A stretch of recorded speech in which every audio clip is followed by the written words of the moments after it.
Here's something that should annoy you. The two most boring things I own, two ETFs that have never once made me feel anything, are my biggest winners. Combined, they're up over $20,000. And the stock everybody in my comments won't stop asking me about, the exciting one, the fintech everybody loves to argue about, that one's down $10,000 right now. So before you buy 10 random tickers because some guy on TikTok told you to, let me show you the actual system behind that. I want you to envision 3 investment buckets. That's the whole thing. You don't need 10 ETFs. You need 3 buckets and you pick one from each. That's it. I'm going to show you the 3. I'm going to show you what's actually in mine, and I'm going to tell you why I tilt the way I do. Quick things first, because it matters. I'm not a financial advisor. I'm not telling you what to buy. I'm showing you where my head is today, and today is the key word because this changes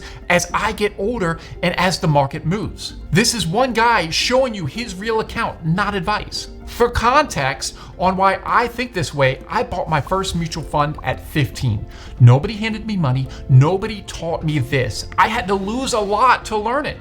I'm turning 50 this year, so call it 35 years of figuring out what actually works and what just sounds good on the internet. And here's the mental model. ETFs are the house. Individual stocks are the renovations. You don't build a house of renovations. You pour a foundation first, you frame it, you make it solid, then you get to have fun picking out the fancy kitchen. People tend to do it backwards. They buy 10 individual stocks and call it a portfolio. Do you remember when Rich Tech Robotics jumped from $2 to $6 a share about 6 months ago? Everyone wanted a piece of a robotics company and the hype. If you bought it at $6 during the hype cycle, you would be down 50% right now. That's not a house, that's a pile of renovations sitting in a field. Also, to my viewers who are homeowners, you know that working on your home is never finished, and neither is building your portfolio. In my taxable account, my ETF core is about 60%. Individual stocks are about 40%. And if you're just starting out, you honestly don't even need 40. You can build serious wealth with nothing but 3 buckets. The individual stuff is something you earn the right to add later. Bucket 1 is growth. This is your wealth builder. Low dividend or no dividend. You're not here for income. You're here for the price to go up over 10, 20, 30 years. If you want to keep it dead simple, the bucket can be one fund. VOO for the S&P 500, QQQ for the NASDAQ 100.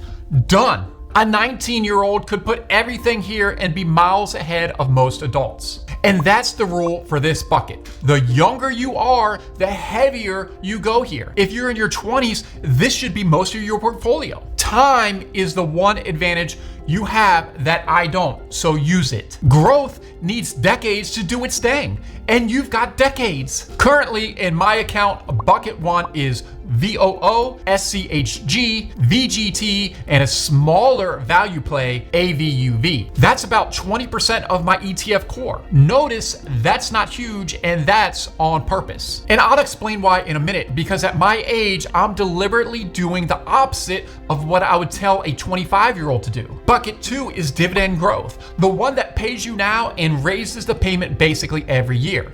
The yield is modest. SCHD's around 3.5%. That doesn't sound exciting, but here's the part people miss. It's not about today's yield. It's about the yield on what you paid. You hold a fund like this for 15, 20 years while it keeps raising the dividend and your income on your original money gets real. That's the whole game. You might want to take a look at ETFs SCHD, VIG, or FDVV and pick one. In my account, this bucket is SCHD and DGRW, and it's about 27% of the core, bigger than my growth bucket. SCHD is actually my single largest position in my whole account. It's boring on purpose. And remember the cold open, that boring position is one of my biggest dollar winners. The income shows up and it went up. That's not a coincidence. That's the strategy working quietly while nobody pays attention to it. Bucket 3 is high income. These are covered call ETFs. They pay you monthly and the yields are big. anywhere from about 5% on the low end to about 14% on the high end, depending on the fund. And this is the trade. You give up upside to get that income. The fund is selling away some of its growth in exchange for cash today. So this is not where a young person should be parking money. This is for when you're closer to wanting the cash flow. Some of my favorites are JEPI, QQQI, DIVO, or SPYI. Just understand what you're trading. In my account, this bucket is DIVO, QQQI, JEPI, and JEPQ, which is about 12% of the core. To give you the spread, JEPI's running around 8%, JEPQ around 10, QQQI up around 14, and DIVO's, the more conservative one, around 5. These are different tools with the same job. They pay me every single month, no matter what the market is doing. Now, here's the real question you might be asking yourself right now. Why am I turning 50, leaning toward income in dividends instead of going all in growth like I'd tell a young person to do? One word is balance. I'm an entrepreneur. I run multiple businesses. For example, 3 weeks ago, I launched a brand new one, a men's beauty brand called Glazed. The first shipment was 2,500 units. That's a real investment. And I'll be honest with you, I don't know yet if my investment in the business will even work. That's real risk. That's my money and my time on a bet that hasn't paid off yet, and I don't expect it to pay off for 2 or more years, even if it does. So when one entire side of your life is high risk, entrepreneurship, at some point, the other side has to be the ballast, ETFs in my portfolio. See, my portfolio is not where I go looking for excitement. I get plenty of excitement at work as a business owner in seeing Shopify notifications pop up on my phone. My stocks are the boring, stable, cash-producing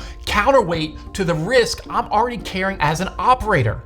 Dividend-paying companies tend to be the stable, profitable, grown-up businesses, and that stability balances out everything else in my financial life. I've also taken a real business loss before. I had a company fail years back and lost almost everything. So I'm not theorizing about risk, I've eaten it. And anyone who has had a business fail and lost everything can relate, because it's absolutely brutal. And for the last 8 years, I poured profits into real estate. Now I'm shifting towards something more passive and more liquid. Stocks and ETFs that pay me because I don't want all my money locked in buildings. So when do I buy an individual stock instead of just adding to the buckets? It's pretty simple, only when I see something I actually believe in. Every Friday, I check the market to plan my next buy. If the market is up, I buy. If the market is crashing, I buy. If I don't see anything I love, I don't force it. I just buy more SCHD or maybe SCHG and move on. And a lot of people ask me why every Friday. No real reason other than that I have built the habit of investing and make a non-emotional purchase decision every week. This doesn't mean that I don't buy or sell positions during the week, but I 100% will make a purchase on Friday into a position I plan to hold for the long term. There's no pressure to be a genius every week or make a risky trade, although they do make great videos on TikTok. 2 examples of how that plays out. The one everybody asks about, SoFi, is down $10,800 for me right now. And sure, it hurts a little, and I'm not selling it. I'm doing the opposite. I'm dollar cost averaging, buying more, bringing my average cost down because I believe in where it goes over the next 1 to 2 years. When you believe in the long-term story, a red number isn't a reason to panic. Think of it as a sale. The mistake most people make is selling the dip and buying the hype. I'm doing the reverse. The other one, SCCO, Southern Copper, I bought it a few years ago around $56 a share after hearing Elon talk on a podcast about how many data centers are getting built and the raw materials it's going to take. Copper's at the center of that. I did the research, I took the swing, and that one's been a winner. My yield on cost is huge because I've held it. That's what an individual stock should be. A thought out bet, not a coin flip. So to pull it all together, if I were younger, I'd go heavy on bucket 1, growth. Give the investments time to compound and do not overthink it. As I get older, I have started shifting weight toward buckets 2 and 3 for income and stability. That's exactly the move I'm making right now as I head into 50. And here's where my head's at today. And it'll probably change, which is the point. I actually want to buy more of those dividend ETFs, but honestly, I think they're expensive right now. So I'm being patient and waiting for a pullback before I add. I'm not chasing. I'd rather sit on my hands than overpay. That's the whole system. 3 buckets. Pick one from each to start, let the boring foundation do the heavy lifting, and add the fun stuff once the house is solid. I'm documenting all of this as it shifts, the moves, the mistakes, building the Glaze brand, the whole thing. So if you want to watch a real portfolio change in real time instead of getting a perfect highlight reel, subscribe. And I hope to see you in the next one.